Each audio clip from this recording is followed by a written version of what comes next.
तो hello my dear student, आपका ज्ञान गौतम क्लास में आपका स्वागत है। आज हम आपके लिए एक शानदार सा वीडियो लेके आए हैं जो काफ़ी महत्वपूर्ण होने वाला है और एग्जाम पॉइंट ऑफ व्यू से काफ़ी बोर्ड एग्जाम के लिए यह काफ़ी महत्वपूर्ण होने वाला है। आज हम लोग पढ़ने वाले हैं कोऑर्डिनेट ज्योमेट्री, और कोऑर्डिनेट ज्योमेट्री में इसका हिंदी होता है नियामक ज्यामिति। नियामक ज्यामिति हम लोग आज पढ़ने वाले हैं, जिसमें हम आज आपको कुछ महत्वपूर्ण सवाल को बताएंगे और कुछ महत्वपूर्ण ऑब्जेक्टिव इस चैप्टर से आता है उसके बारे में बताएंगे। ठीक है, तो आपको जब भी आप इस चैप्टर में जाइएगा और इस चैप्टर में आपको जब कोई भी सवाल मिलेगा तो उसको आप करेंगे कैसे, ठीक है, हम लोग करते हैं। सबसे पहले आपको करना क्या है कि नियामक ज्यामिति में सबसे पहले आपको एक्स अक्ष और वाई अक्ष को समझना होगा, ठीक है ना।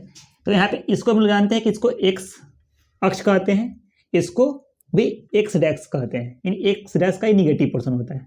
इसको वाई अक्ष कहते हैं, इसको वाई डैश कहते हैं। इस वाले बॉक्स को यहाँ पे जो 90 डिग्री का बनता है, यानी इस वाले को हम लोग प्रथम पाद बोलते हैं। प्रथम पाद बोलते हैं। प्रथम पाद भी बोल सकते हैं या प्रथम चतुर्थांश भी बोल सकते हैं। इसको हम लोग पाद की जगह क्या बोल सकते हैं? चतुर्थांश, ठीक है। हम लोग पाद भी बोल सकते हैं या प्रथम चतुर्थांश बोल सकते हैं। ये हमारा प्रथम हो गया, ये हमारा द्वितीय हो जाएगा, द्वितीय पाद, ठीक है। याद रखना है, ये हमारा तृतीय पाद हो जाएगा, तृतीय पाद या तृतीय चतुर्थांश भी बोल सकते हैं। ये हमारा चतुर्थ पाद हो जाएगा। कोई दिक्कत? चलिए, अब आपको याद रखना है कि आप यहां पे देखिए तो कि एक्स यहां भी प्लस में है और ये भी प्लस है, मतलब कि इस प्रथम पद में एक्स भी प्लस होगा और वाई भी प्लस होगा। एक्स नियामक भी प्लस होगा और वाई नियामक भी क्या होगा? प्लस होगा। हम इसको एक्स नियामक भी बोल सकते हैं या एक एक्स निर्देशांक भी बोल सकते हैं, ठीक है। तो ए प्लस प्लस होता है, इसमें क्या होगा कि आप देख रहे हैं कि एक्स माइनस होता है और वाई प्लस होता है। तो एक्स पहला प्लस, दूसरा माइनस, तीसरा वाला में खा रहा है एक्स भी माइनस में और वाई भी माइनस में, मतलब एक्स भी माइनस और वाई भी माइनस, ठीक है। तो दोनों माइनस माइनस हो जाएगा, इसमें हो जाएगा प्लस और minus, X plus Y minus. तो आपको ये हमेशा याद रखना है, ठीक है। इसमें एग्जाम पॉइंट ऑफ व्यू से काफी महत्वपूर्ण सवाल यहां से बनता है। जैसे यहां पे एक नियामक हम लिखते हैं जिसमें लिख दिए 2 और 3, ठीक है। आपको बताना है कि यह 2 और 3 जो है सो किस पाद में आएगा, यानी किस चतुर्थांश का है। तो आप बताइए, यहाँ पे 2 भी प्लस में है और आप मान लो ये जो लिखा हुआ है वह एक्स नियामक और वाई नियामक के रूप में लिखा हुआ है, एक्स और वाई नियामक के रूप में लिखा हुआ है। तो आपको समझना क्या है कि पहला वाला को एक्स बोलते हैं, दूसरा वाला को वाई बोलते हैं। तो एक बात आपको उसको नोट करते चलना है, मेरे साथ आप नोट भी करते चलिएगा, जो काफी महत्वपूर्ण होने वाला है, ठीक है। एक्स को क्या कहते हैं? एक्स नियामक को क्या कहते हैं? एक्स निर्देशांक बोले या एक्स नियामक बोले? एक्स नियामक को हम लोग क्या कहते हैं? नियामक को हम लोग क्या कहेंगे? एक्स नियामक को हम लोग एक्स को भुज कहते हैं, एक्स को भुज कहते हैं। और याद रखना है दूसरा पॉइंट, वाई निर्देशांक या वाई नियामक को हम लोग क्या कहते हैं? कोटि कहते हैं। क्या कहते हैं? कोटि कहते हैं।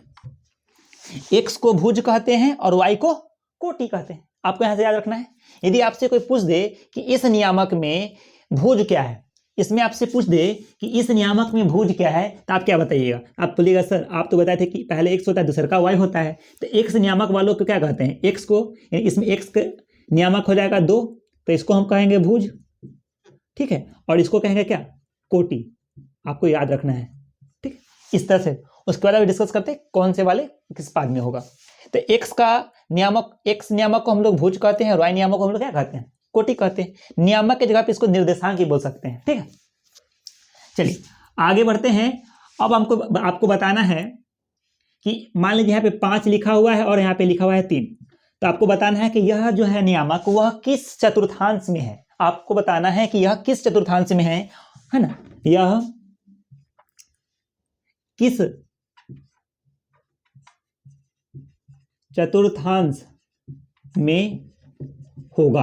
आपका यदि हम सवाल कर दें तो आप क्या बताइएगा? बताइए किस चतुर्थांश में होगा। नियामक 5 3 किस चतुर्थांश में होगा। तो आपको बताना है कि सर आप देखें कि दोनों प्लस में है, मतलब यह जो होगा वह प्रथम चतुर्थांश में होगा। किस में होगा? प्रथम पाद भी बोल सकते हैं, प्रथम पाद में होगा, ठीक है। चलिए अब इतना हम लिखेंगे नहीं, अब आपको बताना है। चलिए हम लिखते हैं 3 - 2, ठीक है। -4 और 3, -4 और 3, ठीक है। 5 -5 और -5 और -5, ठीक है। यह किस में होगा? -2 और 4, यह किस पाद में होगा? 3 2, इस किस पाद में होगा आपको बताना है, ठीक है। चलिए आप इसको बताइए कि यह जो होगा वह किस चतुर्थांश में होगा। तो आप बोलिएगा सर आपने बताया था कि x प्लस यानी पहला प्लस दूसर का माइनस, यानी पहला वाला प्लस दूसर का माइनस किस में होता है? तो आप जैसे बोलिएगा सर ये तो होता है चौथा पाद में होता है, तो हम इसको बोल सकते हैं चतुर्थ पाद। क्या बोल सकते हैं? यह चतुर्थ पाद में होगा। परीक्षा में यहाँ पे डायरेक्ट क्वेश्चन आता है कि निम्नलिखित नियामक इतना किस चतुर्थांश में है, तो किस चतुर्थांश में हो जाएगा? पहला प्लस दूसरा माइनस किस में होता है? चतुर्थ में होता है, तो चतुर्थ पाद दे देंगे, ठीक है। पहला प्लस दूसरा माइनस, तो पहला माइनस, सॉरी यहाँ पे क्या है? पहला माइनस है और दूसरा प्लस में, यानी पहला माइनस दूसरा प्लस, ये कौन से पाद में हो जाएगा? तो द्वितीय। क्या हो जाएगा? द्वितीय पाद में हो जाएगा, ठीक है। यहाँ पे देखना है कि दोनों जो है, दोनों नियामक जो है क्या माइनस में है, तो दोनों नियामक किस में होता है? तो तृतीय पाद में। तो आपको क्या कर देना है?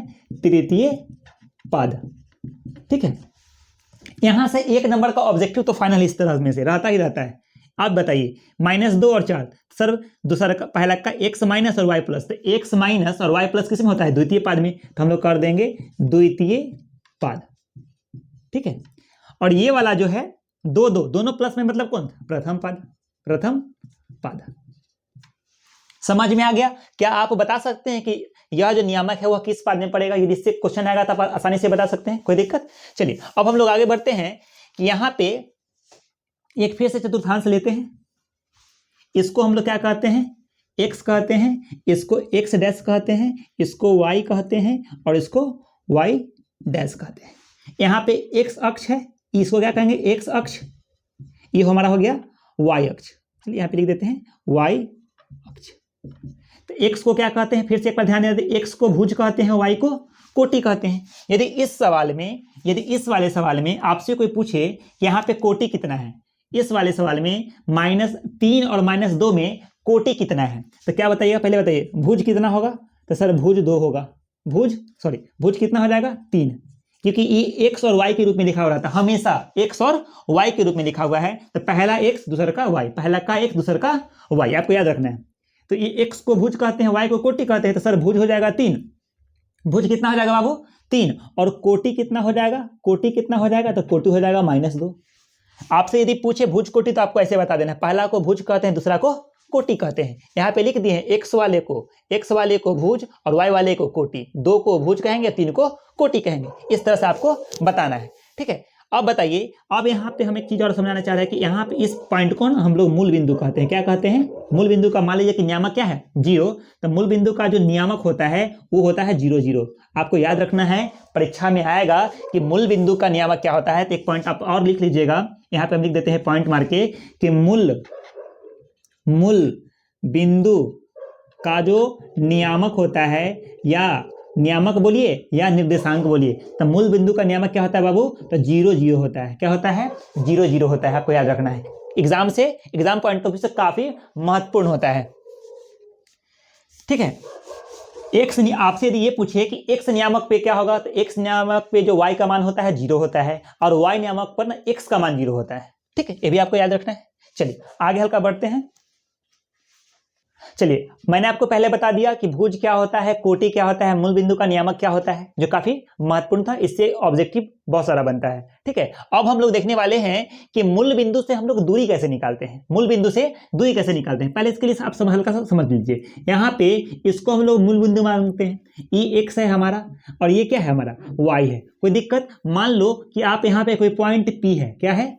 तो पॉइंट P है, तो यहाँ से यहाँ हमको दूरी निकालना है। तो यहाँ से एक ऐसे लेंगे और यहाँ से एक ऐसे लेंगे, और ये मान लो कि आपका a है, y के समानांतर ये y हो जाएगा और ये x हो जाएगा।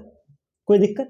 अब कह रहा है कि o से p की दूरी निकालना है, तो o हमारा क्या है? मूल बिंदु है। तो मूल बिंदु से मान लो ये है आपका x और y, p का जो नियामक है बाबू कितना हो जाएगा? x और y हो जाएगा। तो कहता है इस मूल बिंदु से आप इसका दूरी बताइए। तो याद रखना, हम आपको फॉर्मूला पे नहीं जाएंगे, इसको फिर हम समकोण त्रिभुज मानेंगे, लंब और आधार मानेंगे। आपको डायरेक्ट याद रखना है, मूल बिंदु या आप डायरेक्ट लिखना दूरी सूत्र जो होता है, दूरी सूत्र दूरी सूत्र कहाँ से हमको निकालना है? ये दूरी सूत्र जो है हमें मूल बिंदु से निकालना है। तो मूल बिंदु के लिए आप एक फॉर्मूला होता है, यदि आप ओपी लेते हैं तो इसके लिए हो जाएगा कितना, X square plus Y square, X square plus Y square. जब भी मूल बिंदु से रहेगा, कहाँ से रहेगा? मूल बिंदु से रहेगा। आप लिख भी लेना, मूल बिंदु से। कहाँ से? मूल बिंदु से जो दूरी सूत्र होता है वो होता है आपका, आप ओपी लिखो या ना लिखो, लेकिन जब भी, अब आप एक सवाल ले लो, मूल बिंदु से एक सवाल ले लेते हैं कि यदि आपका दे दिया 3 और 4 दे दिया है और इसका दूरी कहाँ से निकालना है? मूल बिंदु से निकालना है। तो मूल बिंदु से क्या करेंगे? जैसे ही निकालना होगा तो क्या करेंगे? शॉर्ट में डायरेक्ट रूट अंडर ई एक्स है, ई वाई है। आपको पता था कि ये वाला सर एक्स होता है, ये वाला वाई होता है। आपको मैंने बताया formula X square plus Y square. तो क्या करना है? रूट अंडर 3 का स्क्वायर प्लस 4 का स्क्वायर। कोई दिक्कत? तो कितना हो जाएगा? 3 तिहाई 9, 4 चौका 16, 16 9 कितना हो जाएगा? 25, और 25 का वर्गमूल कितना आता है? 5 होता है। तो यहाँ पे लिख देंगे 5 इकाई। क्या लिख देंगे? 5 इकाई लिख देंगे। कोई दिक्कत? और हमारे पास कुछ हम सवाल लेते हैं, जो मेरे पास महत्वपूर्ण सवाल है, जो परीक्षा में पूछा हुआ सवाल है। ठीक है, चलिए एक सवाल और लेते हैं, जिसमें मान लीजिए कि एक सवाल आपको दे दी, इस तरह से आप मूल बिंदु से निकाल सकते हैं कि नहीं? कोई दिक्कत? चलिए आगे एक सवाल और लेते हैं। मान लीजिए यहाँ कि 4 है और 6 है और इसका दूरी कहेगा हमें मूल बिंदु से निकालने के लिए। कुछ नहीं करना, ऑब्जेक्टिव में रहे, ये एक्स है, ये वाई है, रूट में डालना है 4 का स्क्वायर प्लस 6 का स्क्वायर। कोई दिक्कत? अब चलिए 4 का स्क्वायर 16 और इसका स्क्वायर क्या हो जाएगा? 36। इसको जोड़ेंगे तो क्या है? 36 6 42 10 52, 6 6 12 के 2 हासिल, 3 4 1 5 52। अब ये कितना हो जाएगा? तो इसमें कर लेंगे 2 गुने 2 गुने 13, तो 2 रूट 13 इकाई, इसका आंसर हो जाएगा। ठीक है, तो इस तरह से हम लोग मूल बिंदु से जो दूरी सूत्र होता है, आपको याद रखना है, परीक्षा में कभी कभी आता है कि मूल बिंदु से जो दूरी सूत्र होता है वो क्या होता है, तो आपको याद रखना है root under X square plus Y square. अब आपको हम बतलाने का प्रयास करते हैं कि दो बिंदुओं के बीच की दूरी कैसे निकालते हैं। तो अब हम लोग दो बिंदुओं के बीच की दूरी निकालना सीखेंगे। इससे पहले मैंने आपको बताया कि मूल बिंदु से दूरी कैसे निकालते हैं। ठीक है, चलिए दो बिंदुओं के बीच की दूरी निकालना है। मान लीजिए कि एक पॉइंट हमारे पास O है और एक पॉइंट हमारे पास P है। O का नियामक हमारे पास यहां से जाके दूरी निकालना है। एक ये पॉइंट है, ये एक पॉइंट है। O का नियामक दे दिया x1 y1 और P का नियामक दे दिया आपका x2 y2। कोई दिक्कत? x2 y2। इस तरह से यदि दो बिंदु दे दे, इसके बीच का दूरी निकालेंगे से, तो दो बिंदु के बीच की दूरी निकालने के लिए OP के लिए फॉर्मूला क्या हो जाएगा? तो OP बराबर हो जाएगा root under x1 minus x2 का whole square plus y1 minus y2 का होल स्क्वायर। आप कहेगा सर x2 माइनस x1 लिखेंगे तो गलत हो जाएगा क्या? बिल्कुल गलत नहीं होगा। आप x2 में से x1 घटा दीजिए या x1 में से x2 घटा दीजिए, इससे कोई फर्क पड़ने नहीं जा रहा है बाबू। ठीक है, तो आप इस फॉर्मूला को याद रखिएगा, x में x वाले को घटाना है और y में y वाले को घटाना है। तो इस तरह से हम लोग ले लेंगे। चलिए अब मान लीजिए हमारे पास एक सवाल हम लेते हैं। OP एक नियामक है जिसका मान लीजिए कि इसका नियामक दे दिया आपका 3 और 4 और इसका दे दिया आपका 2 और 3। तो हम कैसे इसके बीच की दूरी निकालेंगे? मैंने आपको बता दिया, ये x1 है बाबू और ये y1 है, ये आपका x2 है और यह y2 है। ठीक है, तो फॉर्मूला हम लोग जानते हैं। OP बराबर क्या हो जाएगा? Root under x1 minus x2 का whole square plus y1 minus y2 का होल स्क्वायर। ठीक है, चलिए क्या हो जाएगा? x1 का मान कितना है? 3, तो 3 माइनस 2 का होल स्क्वायर कर देंगे, 3 यहाँ पे और यहाँ पे 2 का होल स्क्वायर प्लस x2। आपको हम उस तरीका से बताते हैं कि जिस तरह से आप एग्जाम में तुरंत ऑब्जेक्टिव सवाल को कर लीजिए। ठीक है, और x2 का मान कितना है? y1 का मान कितना है? 4 और y3 का मान कितना है? तो बोलिएगा सर 3 का होल स्क्वायर। यहाँ पे कर लेंगे तो 1 का होल स्क्वायर प्लस 1 का होल स्क्वायर, तो 1 का स्क्वायर 1 हो जाएगा और फिर 1 का स्क्वायर 1 हो जाएगा। तो क्या कर देंगे? रूट यहाँ पे हो जाएगा 2, तो आप यहाँ पे लिख दीजिएगा रूट 2 का इकाई लिख दीजिएगा। कोई दिक्कत? जो कि हम दो बिंदु के बीच की दूरी निकालते हैं और यह जो है वह दो बिंदु के बीच की दूरी निकालने का सूत्र है। क्या है? सूत्र है, जो कि एग्जाम में कब बहुत बार पूछा भी जाता है। तो आज के लिए हम इतना ही रहने देते हैं, जिसमें मैंने आपको बता दिया कि भुज क्या होता है, कोटि क्या होता है, मूल बिंदु का नियामक कैसे निकलता है, कौन से पाद में कौन धनात्मक होता है और कौन ऋणात्मक होता है। तो आज के लिए इतना ही। अब अगले वीडियो में मैं आपको इसके आगे वाला फॉर्मूला को बताऊंगा, जो काफी एग्जाम पॉइंट ऑफ से महत्वपूर्ण होता है। आज के लिए इतना ही। जय हिंद।